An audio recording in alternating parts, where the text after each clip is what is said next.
திருப்பத்தூர் மாவட்டம் ஜோலார்பேட்டை அருகே சொத்து பிரச்சினை காரணமாக மாமனை அரிவாளால் வெட்டி கொலை செய்துவிட்டு தப்பி சென்ற மைத்துனனை 8 நாட்கள் ஆகியும் கைது செய்யாத காவல்துறையினரை கண்டித்து உறவினர்கள் சாலை மறியலில் ஈடுபட்டனர். இதுகுறித்த விவரங்களோடு இணைகிறார் செய்தியாளர் நித்யானந்தன். வணக்கம் நித்யானந்தன், விவரங்கள். சுபா, அதாவது திருப்பத்தூர் மாவட்டம் ஜோலார்பேட்டை அடுத்த வக்கனம்பட்டி பகுதியை சேர்ந்தவர் சக்கரவர்த்தி மகன் திம்ராயன். இவர் ரயில்வே ஸ்டேஷன் வேலை செஞ்சுட்டு வந்தாரு. இந்த நிலையில பாத்தீங்கன்னா அவருடைய அக்கா மகன் சக்கரவர்த்தி என்பவருக்கு சொந்தமான ஒரு 3 ஏக்கர் நிலத்தை 38 லட்சம் ரூபாய்க்கு அந்த சக்கரவர்த்தி ஃபைனான்ஸ் கிட்ட வச்சிருக்காரு.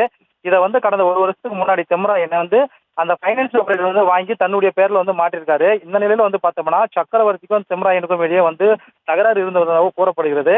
இந்த நிலையில பார்த்தோம்னா கடந்த 17ஆம் தேதி காந்தி நகர்ல வாழத்தோப்பில் இருக்கும்போது திம்ராயனை சக்கரவர்த்தி தான் மறைத்து வைத்த அறிவாளர் சராமரியா வெட்டி படுகொலை செய்து அங்கிருந்து தப்பி போறாங்க.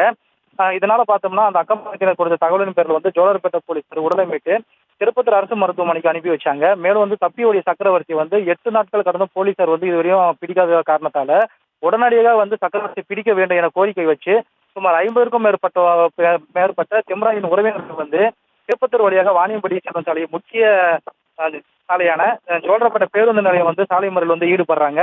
இதன் அறிஞ்ச சுரேஷ் டிஎஸ்பி பார்த்தோம்னா உடனடியாக குற்றவாளியை பிடிக்க நடவடிக்கை எடுக்கப்படும் என்ற கூறியதன் பேர் கலைஞ்சு போறாங்க. இதனால பார்த்தோம்னா சிறிது பரபரப்பு காணப்பட்டது. விவரங்களுக்கு நன்றி நித்யானந்தன்.